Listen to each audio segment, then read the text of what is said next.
আসসালামু আলাইকুম প্রিয় দর্শক। অবশেষে আজকে দেখা হলো দুজন মিষ্টি প্রিয় মানুষের সাথে। ওনাদের কম্পিটিশন হচ্ছে দুইজনে 1 কেজি মিষ্টি খাবে, গুনে গুনে যে বেশি খাবে সেই মিষ্টির টাকাটা দেবে। তো দেখা যাক কে জিতে কে হারে। আমরা সবাই অপেক্ষায় রইলাম। শেষ পর্যন্ত ভিডিওটা দেখে কমেন্ট করবেন ভিডিওটা কেমন লাগলো। আশা করি আপনাদের কাছে অনেক ভালো লাগবে। যারা মিষ্টি প্রিয় মানুষ, মিষ্টি ভালোবাসেন, অবশ্যই তারা কমেন্ট করে যাবেন।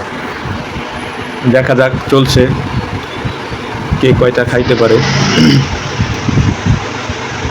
তো আমার মনে হচ্ছে এই ভাইটাই জিতবে, কারণ ওনার মিষ্টি খাওয়ার ধরনটাই অন্যরকম।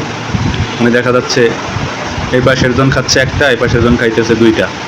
ঠিক আছে, তো 1 কেজি কালো জাম খাবে দুজনে, যে বেশি খাবে সেই টাকা দেবে। অবশেষে 3টা মিষ্টি খাইতে পারলো না। এই যে ভাইটা জগ ধরতেছে, এই ভাইটা জিতে গেছে, মাশাআল্লাহ।